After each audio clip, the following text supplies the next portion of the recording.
चलिए आ गया मैं कुछ नया आपके लिए लेके। ये ग्राफिक कार्ड है और इसका यूज़ हम वीडियो गेम खेलने के लिए करते हैं, मगर इसका एक और भी यूज़ है जो कि आजकल एक ट्रेंड बना हुआ है, माइनिंग।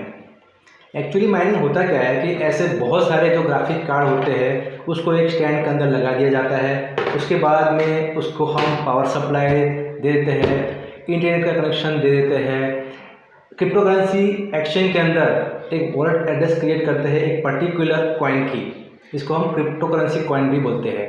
उसके बाद में उसकी लिंक हम अपने माइनिंग रिग के साथ में दे देते हैं और माइनिंग को कर देते हैं हम स्टार्ट। इसकी प्राइस मैं आपको बता दूं, इसकी 4 GB के ग्राफिक कार्ड की प्राइस है 15,000 रुपया और 8 GB के ग्राफिक कार्ड की प्राइस है आपकी 20 से 22,000 रुपया। 2018 के अंदर इसकी प्राइस पहुँच गई थी सीधी 50,000 रुपये तक। भाई एक ग्राफिक कार्ड की प्राइस 50,000 रुपये और एक भैंस की भी प्राइस 50,000 रुपये। भैंस तो दूध देती है, हमें इनकम देती है, तो क्या ये भी हमें इनकम देता है? जी हाँ, ये भी हमें इनकम देता है एक क्रिप्टोकरेंसी फॉर्म में। कुछ चीज़ें ऐसी भी होती है जिसको हम देख नहीं सकते लेकिन होता ज़रूर है वो। तो वैसे ये क्रिप्टोकरेंसी है जिसको हम देख नहीं सकते लेकिन वो मार्केट के अंदर अवेलेबल है। क्रिप्टोकरेंसी एक्सचेंज के अंदर वो ट्रेड होती है। तो ये क्रिप्टोकरेंसी के फॉर्म के अंदर हमारे को पैसे देता है ये ग्राफिक्स कार्ड। एक्चुअली ये ग्राफिक्स कार्ड और कंप्यूटर के बाकी के जो हार्डवेयर है सब मिलके एक रिग बनती है और एक रिग माइनिंग का काम करती है जिसके द्वारा क्रिप्टोकरेंसी कॉइन माइन होते हैं, जैसे कि bitcoin, Ethereum Classic, Ravencoin etcetera. बहुत सारे ऐसे कॉइन हैं जो माइनेबल कॉइन होते हैं। कुछ कॉइन होते हैं जो माइनेबल नहीं होते। फिलहाल हम उन माइनेबल कॉइन और क्रिप्टोकरेंसी माइनिंग के बारे में यहाँ पर बात कर रहे हैं। ये एक वीडियो सीरीज चलेगी हमारे जिसके अंदर हम जो माइनिंग के रिलेटेड जितनी भी ट्रबल शूटिंग है उसके बारे में हम चर्चा करेंगे। तो माइनिंग रिग बनाना बहुत आसान है, जितना आसान बनाना है उतना ही मुश्किल उसको चलाना है, क्योंकि ये सारे इलेक्ट्रॉनिक पार्ट्स हैं और एक ग्राफिक कार्ड जो होता है वो 90 वाट बिजली का कंजप्शन करता है। तो ऐसे आप 6 लगा लोगे तो 550 वाट तकरीबन हो जाएगा। तो ये हाई इलेक्ट्रिकल कंजप्शन यूनिट होते हैं पूरे। तो इसके अंदर कोई ना कोई प्रॉब्लम तो होगी, क्योंकि जो चीज़ चलती है उसमें प्रॉब्लम तो ज़रूर होगी। अच्छा, मैं प्रॉब्लम्स और एरर को स्टार्ट करूँ उससे पहले हम एक बार इसका फंक्शन देख लेते हैं कि ये ग्राफिक कार्ड जो है वो कैसे काम करता है। ये ग्राफिक कार्ड सफ़ायर का RX 570 है और इसके अंदर 2 कूलिंग फैन लगे हुए हैं। ये जो कूलिंग फैन है इसके अंदर लगे हीट सिंक और फिन्स के ऊपर हवा फेंकते हैं और इसकी जो सेंट्रल IC है वो कूल होती है, ठंडी होती है। ये IC का एक्चुअली काम है ग्राफिक्स करना, लेकिन माइनिंग के अंदर उसका रोल कुछ डिफरेंट है। कैसे? हर एक पर्टिकुलर कॉइन का एक एल्गोरिथम होता है। जिसने भी वो कॉइन लॉन्च किया हुआ है उसने एक एल्गोरिथम बनाया होता है। उस एल्गोरिथम के अंदर कुछ पजल्स जो है वो सॉल्व करनी होती है। तो ये ग्राफिक कार्ड होता है उस एल्गोरिथम और माइनर प्रोग्राम के जरिए ये पजल को सॉल्व करता है और वो सॉल्व करने के बाद में आपको कुछ रिवॉर्ड पॉइंट मिलते हैं। उन रिवॉर्ड को हम माइनिंग की भाषा के अंदर शेयर बोलते हैं। तो जितने शेयर आपके पास ज़्यादा होंगे उतने ही आपको क्रिप्टोकरेंसी ज़्यादा मिलेगी। वैसे तो इस ग्राफिक कार्ड का यूज़ आप वीडियो गेम के लिए करते हैं तो इसमें कोई हैश रेट नाम की चीज़ नहीं आती, लेकिन अगर आप इसको माइनिंग के अंदर यूज़ करते हैं तो यहाँ पर एक टर्म्स और ऐड हो जाता है, वो है hash rate. Hash rate actually होता क्या है कि जब आप माइनिंग कर रहे हैं, कोई भी कॉइन आप माइन करते हैं तो उसके अंदर हर एक कॉइन का पर्टिकुलर एक स्पीड होती है उस पजल को सॉल्व करने की। तो उस पर्टिकुलर कॉइन की जो पजल को सॉल्व करने की जो स्पीड है वो इस ग्राफिक कार्ड के अंदर कितनी है उसको हम हैश रेट बोलते हैं। तो हैश रेट होता है वो पर सेकंड नापा जाता है, जैसे कि किलो हैश, मेगा हैश, टेरा हैश, ऐसे करके वो हैश रेट उसकी यूनिट होती है। एथेरियम के अंदर ये ग्राफिक कार्ड आपको 25 से लेके 35 मेगा हैश तक की आपको स्पीड देगा। अगर आप रेवन कॉइन माइन करते हैं तो उसके अंदर आपको ये ग्राफिक कार्ड 9 मेगा हैश की स्पीड देगा। तो हर एक कॉइन के अंदर इसकी स्पीड अलग अलग होती है। तो वो कॉइन के ऊपर डिपेंड है, ना कि आपके ग्राफिक कार्ड के ऊपर डिपेंड है। ऐसा हो नहीं सकता कि कोई रिग जो है आपकी बिना कोई प्रॉब्लम, बिना कोई फॉल्ट के पूरे साल चलती रहे। कभी 1 महीने में एक बार होगी, कभी रोज़ रोज़ भी प्रॉब्लम हो सकती है। तो ये जो सारी प्रॉब्लम्स है उन प्रॉब्लम्स को आपको डायग्नोस करना आना चाहिए कि भाई इसके अंदर फॉल्ट क्या है। सपोज करिए आपका ये फैन घूमना बंद हो गया है, तो फैन घूमना बंद हो गया तो इसका रीज़न तो कोई ना कोई होगा। तो हमारे को इस प्रॉब्लम की जड़ तक जाना पड़ेगा, उसके बाद उसको वहाँ पर सॉल्व करना पड़ेगा, तब जाके जो आपकी रीक है वो स्मूथली चल पाएगी। तो दोस्तों जो हमारी ये वीडियो सीरीज चल रही है, इसके अंदर हम ग्राफिक कार्ड और माइनिंग के रिलेटेड जितनी भी प्रॉब्लम्स है, जितने भी फॉल्ट है, जितनी भी एरर्स है, उन सबको हम यहाँ पर कवर करेंगे। तो सबसे पहला प्रॉब्लम होता है आपको फैन का ना घूमना। माइनिंग मशीन आपने बना दी, सब कुछ इंस्टॉल कर लिया आपने, कनेक्शन दे दिया, सब कुछ ओके है, माइनिंग आपकी स्टार्ट हो गई। 2-4 दिन के बाद में देखा, 1 महीने के बाद देखा आपने किसी एक ग्राफिक कार्ड का फैन नहीं घूम रहा है, तो भाई इसको क्या हो गया? ग्राफिक कार्ड का फैन ना घूमना, इसका मतलब इस ग्राफिक कार्ड के अंदर प्रॉब्लम है, ऐसा भी नहीं है। हमें प्रॉब्लम की जड़ तक जाना जरूरी होता है। तो प्रॉब्लम्स हमारी है, फॉल्ट हमारा है कि ग्राफिक कार्ड के अंदर एक फैन नहीं घूम रहा है, एक फैन घूम रहा है। तो इसका मतलब है कि ग्राफिक कार्ड के अंदर ही प्रॉब्लम है। लेकिन अगर दोनों फैन आपके नहीं घूम रहे तो आपको पूरी सिस्टम आपको चेक करनी पड़ेगी। एक फैन आपका नहीं घूम रहा है तो आपने ये कनेक्शन देखना है, आपने यहाँ से आपका जो पीसीबी से आपका जो वायर है वो दोनों फैन के अंदर गया होता है। अगर आपका एक फैन घूम रहा है, दूसरा फैन आपका नहीं घूम रहा है, तो आपका कनेक्शन है जो यहाँ से जो आपका ये दोनों का जो जॉइंट है वहाँ से आपका कनेक्शन या तो लूज़ होगा या तो वहाँ से जल गया होगा।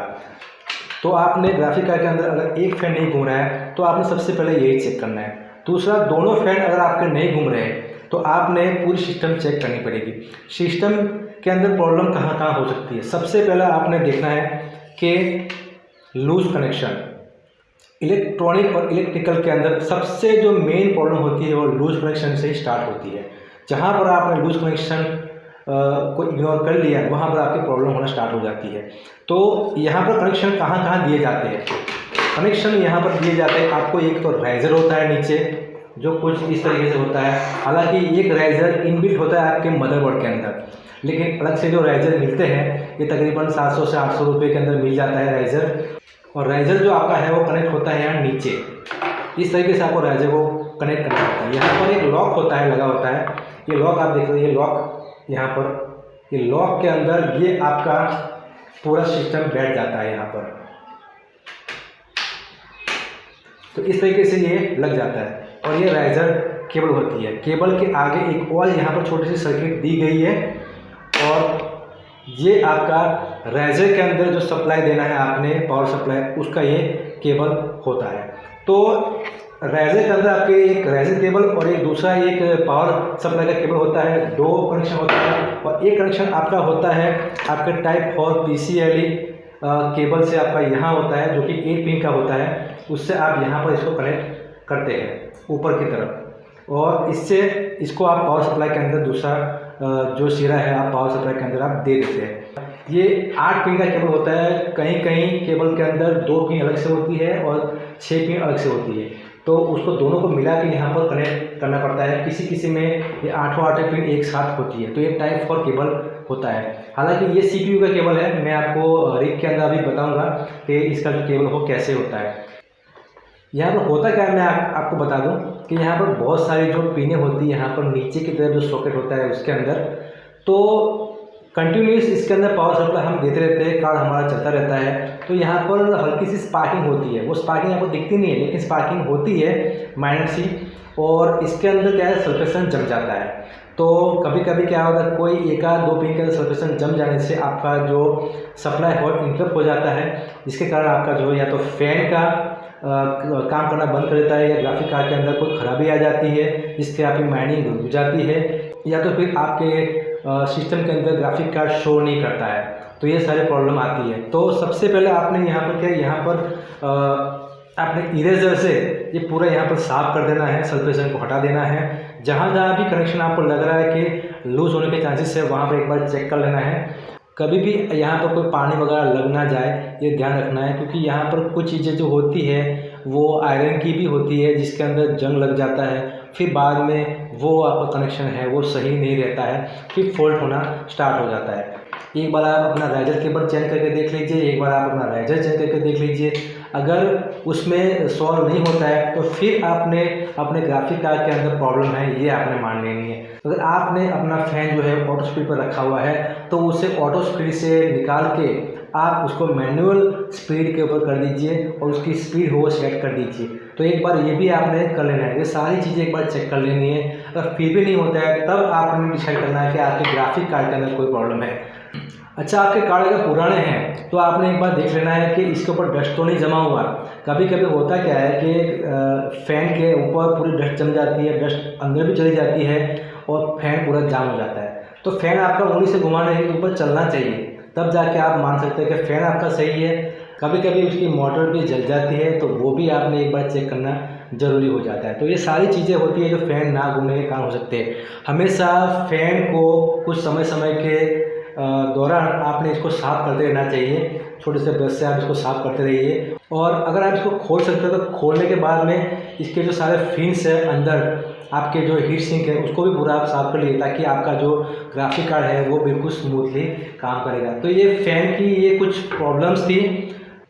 अच्छा, अभी दूसरा प्रॉब्लम हम देखते हैं कि कभी कभी आपका ग्राफिक कार्ड है जो 511 डिग्री सेंटीग्रेड आपका अनरियल टेम्परेचर शो करता है।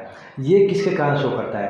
तो इसका रीज़न ये हो सकता है कि लूज कनेक्शन, क्योंकि यहाँ पर बहुत सारे पिन हैं, इसमें से एक पिन भी अगर आपकी सही से कांटेक्ट नहीं होगी तो उसके कारण आपका जो सिग्नल है वो आपका राइजर केबल के जरिए आपके मदरबोर्ड में नहीं जाएगा, आपके सीपीयू में नहीं जाएगा और वहाँ पर सिग्नल आपका सही से सेंड नहीं हो पाएगा, जिसके कारण आपका जो टेम्परेचर है वो सही से डिटेक्ट नहीं हो पाएगा और सीधा वो एरर दिखा देगा 511 डिग्री सेंटीग्रेड अनरियल टेम्परेचर। तो ऐसे केस के अंदर आपने अपने लूज कनेक्शन को चेक करना है। दूसरा इसके अंदर ये हो सकता है कि आपका जो राइजर केबल है, राइजर केबल कहीं से मेल्ट हो गया हो, कहीं से जल गया हो, तो उसके कारण भी ऐसा होता है, तो वो भी एक बार चेक कर लेना है। और दूसरा, आपके राइजर के अंदर सप्लाई सही से ना मिलती हो तब जाके भी ऐसा हो सकता है। तो ये 3 कारण हो सकते हैं यहाँ पर। एक तो अगर राइजर केबल जो है वो कहीं ना कहीं मेल्ट हो गया हो तो सिग्नल नहीं पहुँच रहा है। दूसरा कि राइजर कोई सप्लाई सही से ना मिल रही हो, इसके कारण आपको यहाँ पर जो डाटा सेंड ना हो पा रहा हो, या तो फिर आपका कनेक्शन यहाँ से लूज होना या यहाँ पर आपका सल्फेशन का जम जाना। ये 3 कारण हो सकते हैं आपका अगर 511 डिग्री सेंटीग्रेड आपका अगर तापमान जो अनरियल शो कर रहा है तो। नहीं तो आपका जो ग्राफिक कार्ड का जो टेम्परेचर है वो बिल्कुल नॉर्मल शो करता है 50 से 60 डिग्री के आसपास। यहाँ पर एक बात मैं और क्लियर करना चाहता हूँ कि ग्राफिक कार्ड का टेम्परेचर एक्चुअली कितना होना चाहिए। तो टेम्परेचर के लिए कोई ऐसी एक रेंज नहीं है कि जिसके अंदर ही आपका टेम्परेचर होना चाहिए, ऐसा कुछ नहीं है। टेम्परेचर जो होता है एक तो आपका क्लाइमेट के ऊपर डिपेंड करता है कि आपका क्लाइमेट कैसा है।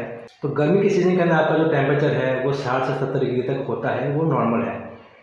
अगर उससे ऊपर जाता है तो आपने ये चेक करना है कि आपने क्या अपनी माइनिंग रिग बंद कमरे में तो नहीं रखा हुआ है। तो अगर बंद कमरे में रखा हुआ तो उसकी खिड़की दरवाजे खोल दीजिए, उसका थोड़ा सा हवा अंदर बाहर आ जाए, या तो फिर एक्स्ट्रा फैन लगा के उसके ऊपर हवा दीजिए, जिससे क्या होगा कि आपका रूम का जो है वो एयर सर्कुलेशन सही से होगा, जिससे आपके ग्राफिक कार्ड ठंडे रहेंगे।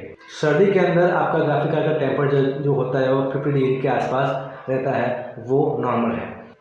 अगर आपका ग्राफिक कार्ड का टेम्परेचर जो है वो 80 के पार जाता है तो आपने वहाँ पर चिंता करने की ज़रूरत है कि क्या प्रॉब्लम हो सकती है। तो इसके लिए आपने करना क्या है, सबसे पहले आपने चेक करना है कि आपके जो ये फिन्स है,